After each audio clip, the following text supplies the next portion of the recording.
Good morning student. मेरा नाम नम्रता शुक्ला है। आपकी कक्षा 4 विषय हिंदी पाठ 2 और पाठ का नाम है बुद्धिमान वरदराज। आपकी पुस्तक का नाम है जो आप पढ़ रहे हैं नंदिनी हिंदी पाठ्य पुस्तक कक्षा 4।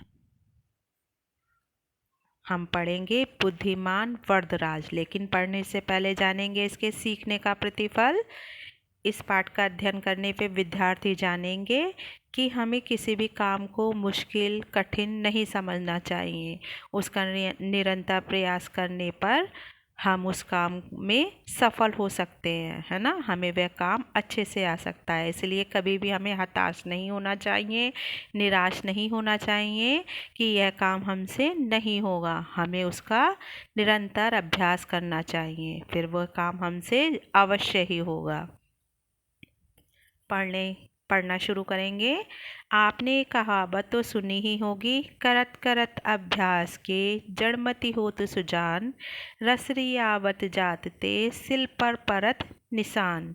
अर्थात किसी बात या काम का बार बार अभ्यास करने से मूर्ख व्यक्ति भी चतुर बन जाता है। जैसा कि आपने देखा होगा, जहाँ कुएं होते हैं, कुएं के चारों ओर जो किनारी होती है उस पर एक बाल्टी रस्सी के साथ लटकी होती है। जब वह रस्सी से हम बाल्टी को खींचते हैं तो उसकी रगड़ लगने पर उसकी किनारी पर भी निशान बन जाते हैं, यानी पत्थर भी कट जाता है। इसीलिए हमें किसी भी काम में कि ये हमसे नहीं होगा ऐसा सोचकर हमें निराशा नहीं लेनी चाहिए, निराश नहीं होना चाहिए, बल्कि उस काम का निरंतर अभ्यास करना चाहिए, तो हमें सफलता अवश्य ही मिलेगी, प्राप्त होगी। आगे पढ़ेंगे। यह लोकोक्ति वरदराज के जीवन से लोकप्रिय हो गई। आइए अब हम आपको वरदराज की कहानी सुनाते हैं। वरदराज नामक एक बालक था। वह जब 5 वर्ष का हो गया तब उसे पढ़ने के लिए गुरुजी के आश्रम में भेज दिया गया। उन दिनों बालक गुरु के आश्रम में रहकर शिक्षा प्राप्त किया करते थे। हम सभी जानते हैं प्राचीन समय में के जो बालक थे वह विद्यालय ना जाकर गुरुजी के आश्रम में ही रहते थे और वहीं विद्या प्राप्त करते थे। आगे पढ़ेंगे। वैसे वरदराज स्वस्थ और हष्टपुष्ट बालक था। हष्टपुष्ट यानी हर रूप से स्वस्थ, शक्ल सूरत से भी वह अच्छा था, यानी दिखने में भी वह अच्छा था, पर पढ़ाई के मामले में वह निरामूर्ख था। निरामूर्ख यानी वह बुद्धिमान नहीं था, बल्कि पढ़ाई में कमज़ोर था। गुरुजी जो कुछ पढ़ाते या समझाते उसकी समझ में कुछ नहीं आता था। उसके सहपाठी यानी साथ पढ़ने वाले उसका मजाक उड़ाते थे। उसे आश्रम में पढ़ते हुए 5 वर्ष बीत चुके थे। कितने वर्ष बीत चुके थे? 5 वर्ष। किसे? वरदराज को। पर वह अभी तक कुछ भी नहीं सीख पाया था। उसके साथ आए बालक उससे काफ़ी आगे निकल गए थे। गुरुजी वरदराज से पूरी तरह निराश हो गए थे। निराश यानी उन्होंने ये आशा छोड़ दी थी कि वरदराज पढ़ पाएगा। एक दिन वे बोले, बेटा वरदराज, पढ़ना लिखना तुम्हारे वश की बात नहीं है। मैंने काफ़ी कोशिश की परंतु कुछ भी लाभ दिखाई नहीं देता। लगता है तुम्हारे भाग्य में विद्या नहीं है, अतः अपने घर लौट जाओ और वहाँ काम काज देखो। वरदराज को लगा वह घर जाकर पिताजी को क्या मुंह दिखाएगा, यानी जब उसके पिता ने उसे भेजा था तो उन्होंने सोचा था कि वह पढ़ लिख कर एक अच्छा इंसान बनकर वापस आएगा। जब वह देखेंगे कि वरदराज पढ़ लिख नहीं पाया तो वह कितना दुखी होंगे, यही सोचकर वरदराज घबरा रहा था कि वह अपने पिताजी को क्या मुंह दिखाएगा। एक बार शॉर्ट में फिर से देख लेंगे। वरदराज नाम का एक बालक था। जब वह 5 वर्ष का हो गया उसे पढ़ने के लिए गुरुजी के आश्रम में भेज दिया। उन दोनों बालक गुरुजी के आश्रम में रहकर शिक्षा प्राप्त करते थे। वैसे वरदराज स्वस्थ और हष्टपुष्ट था। शक्ल सूरत से भी वह अच्छा था, पर पढ़ाई के मामले में निरा मूर्ख था। गुरुजी जो कुछ पढ़ाते या समझाते उसकी समझ में कुछ भी नहीं आता था। उसके सहपाठी उसका मजाक उड़ाते थे। उसे आश्रम में पढ़ते हुए 5 वर्ष बीत गए, पर वह अभी कुछ भी नहीं सीख पाया था। उसके साथ के बालक काफ़ी आगे निकल गए थे।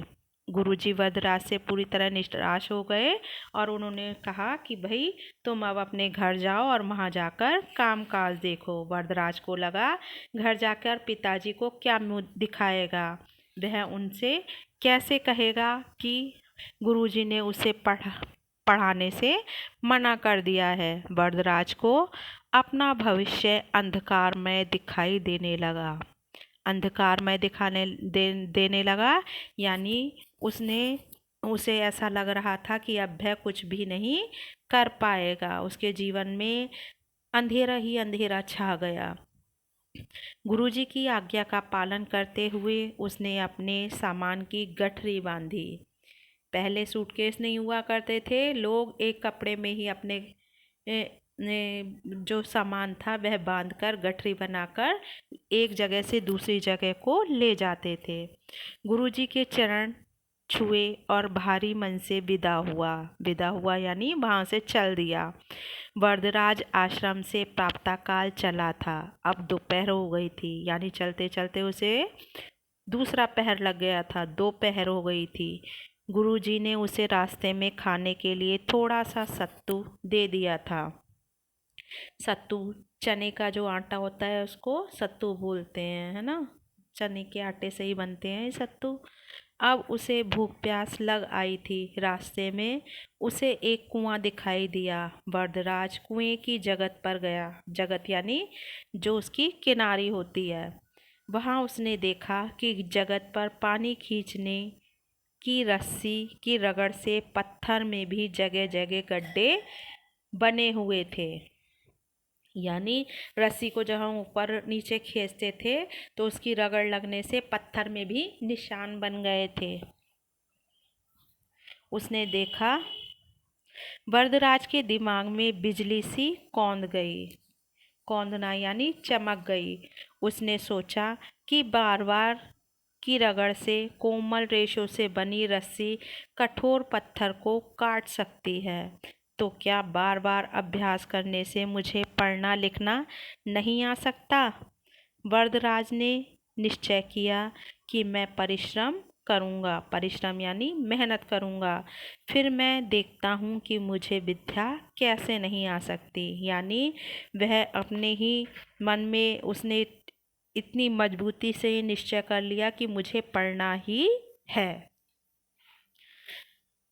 अब की बार उसके मन में कुछ कर दिखाने का संकल्प था। अब एक दूसरे प्रकार का वरदराज बन गया था। वरदराज कौन बन गया था?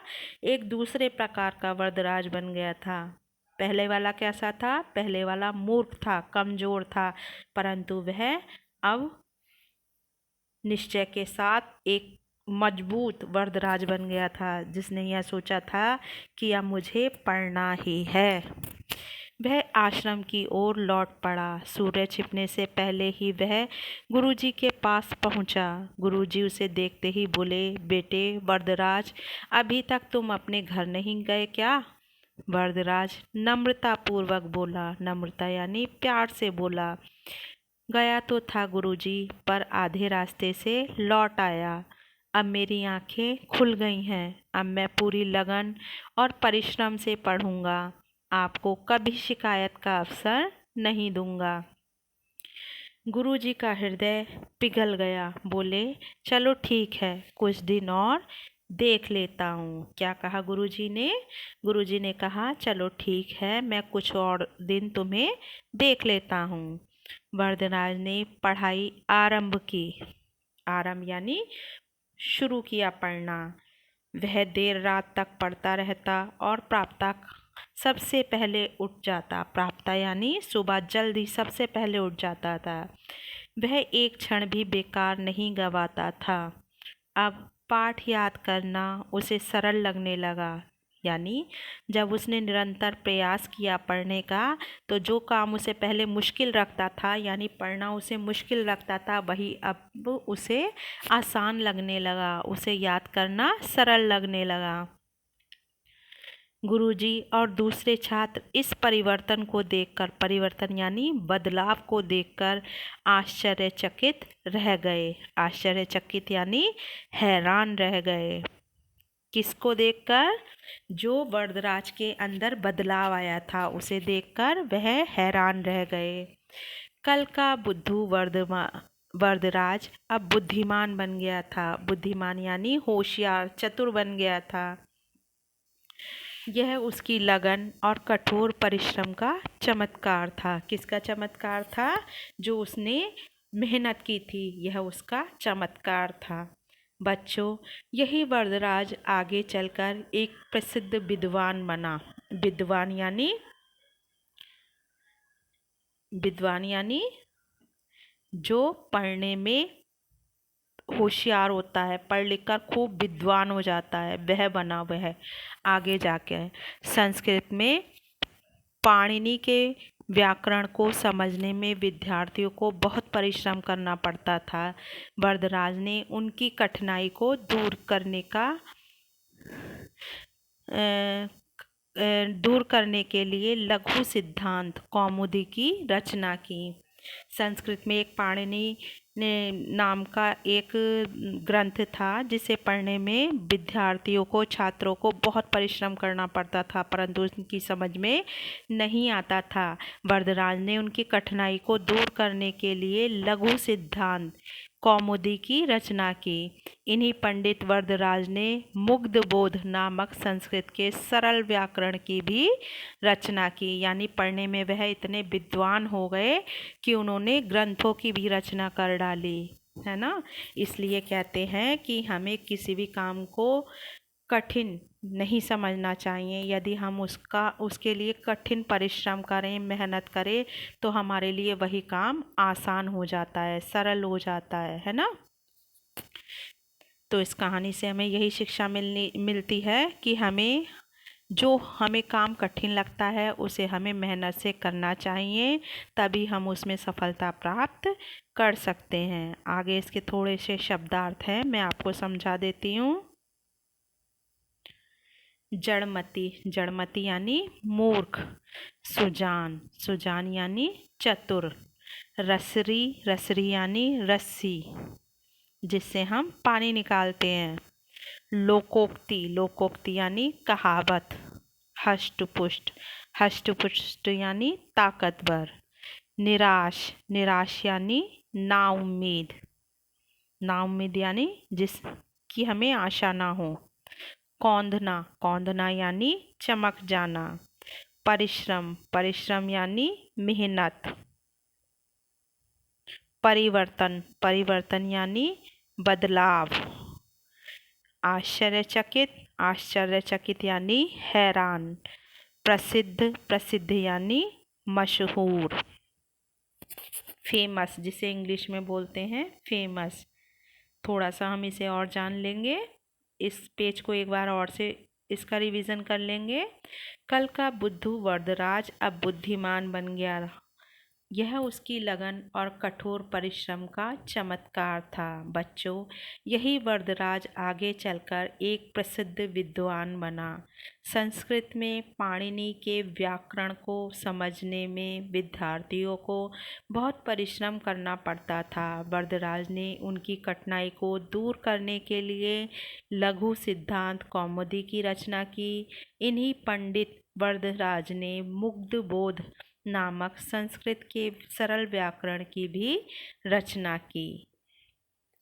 हम सबको वरदराज की तरह ही बनना चाहिए। इस कहानी से हमें यही प्रेरणा लेनी चाहिए।